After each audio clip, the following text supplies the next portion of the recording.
Chapter 6 Thunder Sky God. I will declare the many deeds of Indra, the first that he achieved, the thunder wielder. He slew the dragon, then disclosed the waters, and cleft the channels of the water torrents. Rig Veda 132. Thunder is an English word that stems from the Old English Thunor, Norse Thor, Old German Donar, Celtic Taranis, Hittite Tarhunt, Hurrian Teshub, Persian Tishtria, and Sumerian Ishkur, all of which are names of a god in each language and relate to the same Proto-Indo-European root toner or tar. This chapter is more of a continuation of chapter 4, as it is really the same category of divine being that is discussed. The reason for separate chapters is that many mythologies describe various generations of sky gods. Also, rather than being associated with the planet Uranus or Saturn, most of these sky gods are associated with Jupiter. The Sumerian god Ishkur was a storm god that was later equated with such names as Zeus, Baal Hadad, Set, Indra, and Jupiter. However, Ishkur did not gain the same high status as those storm gods. For the Sumerians, he remained merely a helper of his grandfather Enlil. This may have been due to people relying more on irrigation from the Euphrates for water than on rain from the sky. The same thing happened in Egypt, where people looked to the Nile for water rather than to the storm god Set. In northern Egypt, Set was seen as the chief deity, the son of sky and earth, a benevolent god that helped the sun god Ra defeat the evil serpent. Over the years, however, Set became known as the malevolent murderer of his brother Osiris and the bringer of disorder. Set was also known as Seth, and the myth of him jealously slaying his brother resembles the Cain and Abel story of the Bible. Many chief gods fall from their high status to a lower one over time. In the Rig Veda, the storm god Indra is honored more than any other god, but in later Hindu texts, he becomes a foolish rain god, far below the status held by Vishnu. This holds true for Raijin, the thunder and lightning god of Japan, who, in Shinto mythology, was the son of the divine couple Izanagi and Izanami, but later became a clumsy demon that beats on his drum in the sky. When one studies the myths from the Norse poetic Eddas, it may seem at first that the Allfather Odin was always their chief deity and comparable to Zeus, but his son Thor is clearly the lightning bolt-wielding god of thunder. It was also prophesied that Thor would be the head of the gods after the final war of Ragnarok. Although Thor was the protector of the gods, he was also known to be a bit brutish and hot-tempered. Perhaps the most common depiction of God in the West comes from the Greek god Zeus. He is shown as a man in the clouds with a long flowing white beard and thunderbolts in his hand. But he was not the first storm god in history to bear these characteristics. Statues and engravings from many lands give the same interpretations. The white hair and beard are symbols of wisdom and understanding. The thunderbolts represent power and judgment.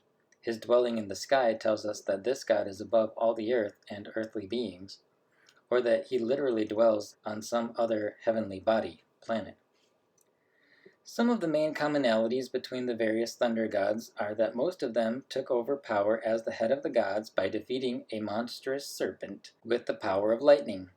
Some mated with mortals, they wipe out humanity with floods, and they usually become the head of the gods despite being of a newer generation. The thunder sky god is the most famous and most talked about in all the ancient world, and if we count Yahweh of the Old Testament as a sky god, then in the modern world as well. Like the brutish Thor, the god of the Hebrews made many mistakes. To begin with, after people were created, apparently as androgynous, it was decided that it was not good for man to be alone. So the whole race was put to sleep, and Yahweh made another attempt, this time with a division of the sexes.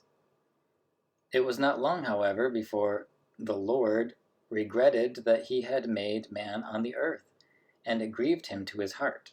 And Yahweh said, I will destroy man, whom I have created, from the face of the earth, both man and beast, for it repenteth me that I have made them. So he kills all men, women, and children, and begins again with Noah's family.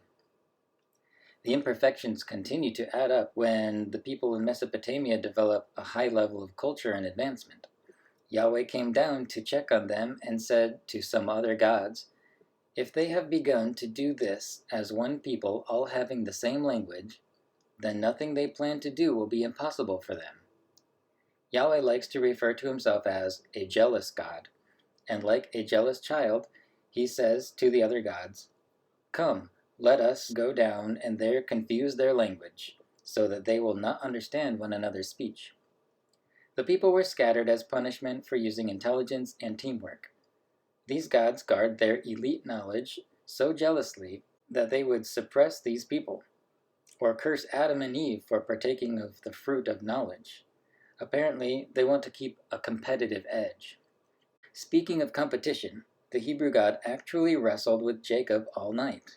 It is not clear which god it was, as the Hebrew word Elohim, one of the gods, is used, but Jacob called on Yahweh prior to the wrestling match.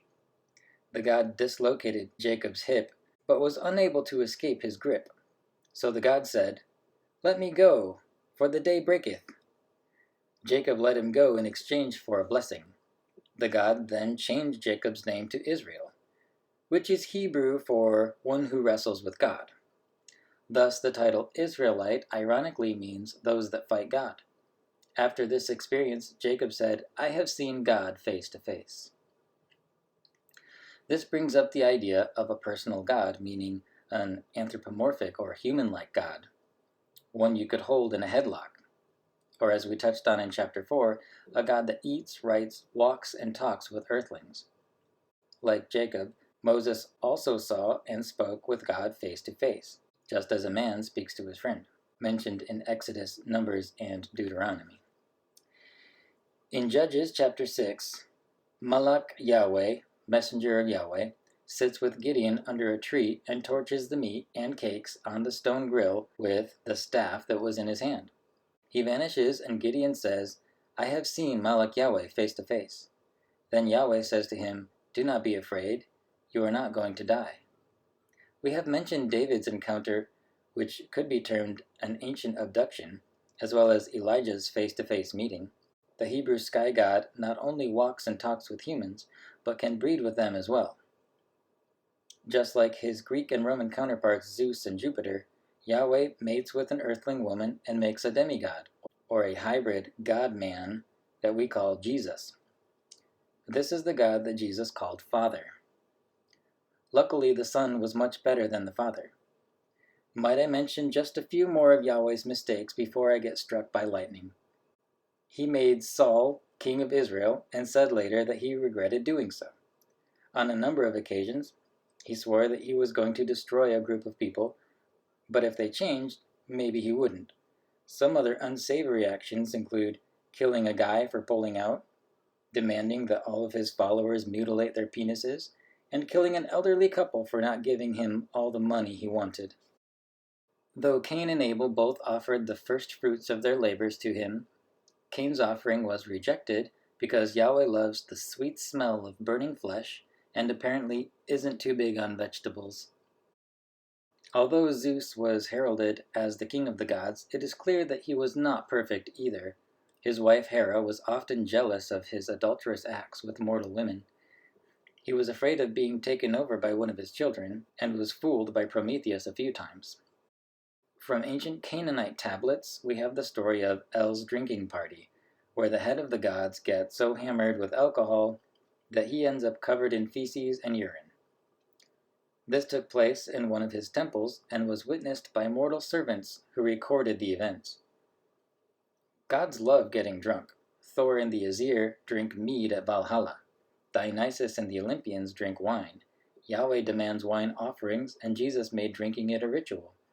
The Anunnaki also had a taste for alcohol, and their goddess Ninkasi taught mortals the art of brewing. Despite the imperfections, it would be wise to fear this powerful, vengeful king of the gods.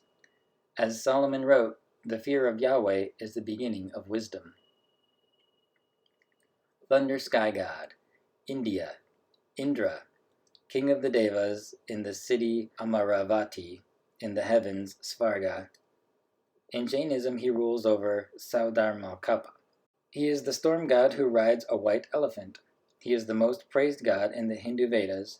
His weapon is a thunderbolt called Vajra that he used to defeat the dragon. Persia, Tishtriya, Zoroastrian god of rain. He battles the evil drought god. He is also called Tyr, like the Norse god Tyr. His symbol is a white horse and the star Sirius. Sumeria, Ishkur, grandson of Enlil, who took over the position of storm god. Enlil also had a son called Ninurta that wielded thunderbolts. Akkad, Adad, aka Ramanu, Thunderer, is a storm god equivalent to Ishkur. Babylon, Marduk. Adad was worshipped by the Babylonians and he became Hadad to the Hittites. But in Babylonian mythology, Marduk, the son of Ea, Enki, was given the status of king of the heavens after destroying the evil dragon. Canaan, Baal Hadad. His symbol is a bull. He wears bull horns and holds thunderbolts of lightning. Arabia, Hubal. The information on many of Arabian gods is sparse because of destruction by Islam. Judea, Sachiel, is the archangel known in Judaism, Christianity, and Islam as the ruler of Jupiter and Thursday. However, Yahweh, Jehovah, is also a god of lightning and Jupiter. Hurrians, Teshub, god of storms and the son of Kumarbi. He holds a hammer and a lightning bolt.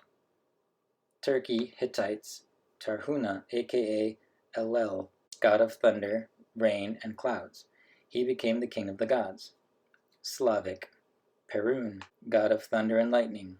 In Lithuanian mythology, he is called Perkunas, Perkons in Latvian, Perkele in Finnish, and Parjanya in Sanskrit. Greece, Zeus, king of the Olympian gods. His weapon is the thunderbolt. His wife is Hera, and he had children with many other women. He can change into an eagle. Rome, Jupiter, also called Jove, is the Roman equivalent to all of the other thunder sky gods. He is married to Juno. Etruscan, Tinia, same as the Hittite Tarhuna and the later name Jupiter. His wife is called Uni. Celtic, Taranis, god of thunder that holds a hammer and a wheel. Norse, Thor, known as Thunor to the Old English and Donar to other Germanic tribes. He shoots lightning and throws his fierce hammer. Egypt, Set, god of storms. He was considered good in early dynasties where he was said to fight the evil serpent with Ra. However, he was later known as a destructive deity that killed his brother Osiris. Nigeria, Yoruba, Shango, creates thunder and lightning with his thunderstone. He sports a beard and axe, and is the strongest of the Orisha gods. Igbo, Amadioha, thunder and lightning god. His symbol is a white ram. Benin, Dahomey, Chevioso, god of thunder, son of the almighty god Yehovah. Peru, Inca, Ilapa, thunder and lightning, the main god of Kula. He holds a club and scoops rain from the Milky Way to pour on the earth. Yucatan, Maya, Huracan, storm god that flooded the earth and rules in the sky. Chaak is a later generation thunderstorm god that was very important to the Maya. Chaak wields an axe that he uses to send thunder and lightning. He is also considered responsible for rain. Mexico, Aztec, Tlaloc, worshipped for his life-giving rain and feared for his lightning and thunder. Tlaloc is the Aztec equivalent of the Maya Chaak. North American tribes. Pamola, god of thunder that resides on the tallest mountain in Maine. Pamola is depicted as a bird by the Abenaki tribe. Arctic Circle, Inuit. Kadlu, With her sisters, Quitu and Ignirtok makes thunder, lightning, and rain. Mongolia, Ulgen, son of Kyra and brother of the underworld god Erlik. China, Taoism, Lei Gong, Lord of Thunder, aka Lei Shen, God of Thunder. His wife, Dianmu, is the goddess of lightning. He ate a peach of immortality. The Jade Emperor gave him a mace and a hammer to make lightning and strike the wicked. Japan, Shinto, Takemikazuki, aka Raijin, a fierce thunder god that plays his booming thunder drums in the heavens. Australia, Mamaragan rides a cloud, throws lightning, and has the voice of thunder. New Zealand, Maori, Tawiri Mateya, the storm god was angry with his brother gods for separating sky and earth, so he fought them with his winds, rains, and lightning and became the king of the gods. Hawaii, Haikili, Hawaiian god of thunder.